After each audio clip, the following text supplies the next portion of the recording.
ನಮಸ್ತೆ. ನಮ್ಮ ತಂದೆಯವರು ಗಂಗಾಧರ ಗೌಡ ಅಂದ್ರೆ ಒಂದ್ಸಲಿ ಗಾಡಿಲಿ ಬಿದ್ದಾಗ ಅದೇ ಸ್ವಲ್ಪ ನೋವು ಬರ್ತಾ ಇತ್ತು ರೈಟ್ ಸೈಡ್. ಅದ್ ಬಿಟ್ರೆ ಇನ್ನೇನಿಲ್ಲ. ಎಕ್ಸ್ರೇ ಮಾಡಿಸಿದ್ವಿ, ಆಮೇಲೆ MRI ಮಾಡಿಸಿದಾಗ ಗೊತ್ತಾಗಿದ್ದು ಮೇಡಮ್ ಈ ಎಲ್ಲ ಅಂತ. ಆಮೇಲೆ ಪೆಟ್ ಸಿಟಿ ಮಾಡಿ ಅಂತೇಳಿ ಇಲ್ಲ, ಎಲ್ಲೂ ತಗೊಂಡಿಲ್ಲ, ನೇರವಾಗಿ ಇಲ್ಲಿಗೆ ಬಂದ್ವಿ. ನಮ್ಮೂರೊಬ್ರು ತಗೊಂಡಿದ್ರು, ಅವ್ರು ವಾಸಿ ಆಗಿದೆ ಅಂತೇಳಿ ಇಲ್ಲಿ ಕರಲ್ಲ ಸರ್.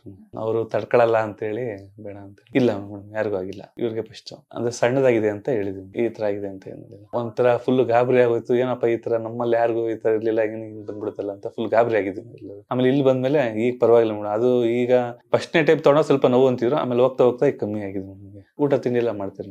ಈಗ 1 ಕಿಟ್ ಆಗಿ 2ನೇ ಕಿಟ್ ಅರ್ಧ ಆಗಿದೆ. ಮನ್ಸಲ್ಲಿ ವಾಸಿ ಆಗ್ತಾ ಇದಾರೆ ಅಂತಾನೆ ಕಾಣಿಸ್ತಿದೆ.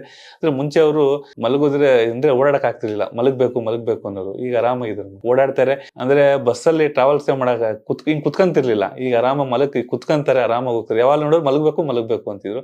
ಇಲ್ಲಿಗೆ ಬಂದ್ಮೇಲೆ ಮಂತ್ರಾಲಯಕ್ಕೂ ಕರ್ಕೊಂಡು ಹೋಗಿದ್ವಿ. ಅಲ್ಲೆಲ್ಲ ದರ್ಶನ ಮಾಡಿದ್ರು, ಚೆನ್ನಾಗಿದ್ರು. ಆತರ ಆಗ್ತಾರೆ ಅಂತ ಅನ್ಕೊಂಡೇ ಇರ್ಲಿಲ್ಲ ನಾವು. ಚೆನ್ನಾಗಿದ್ರು. ಈಗ ದುಃಖ ಆಯ್ತು, ಈಗ ಖುಷಿ ಆಗಿದೆ. ಮನೇಲಿ ವಾತಾವರಣ ಖುಷಿ ಇದೆ.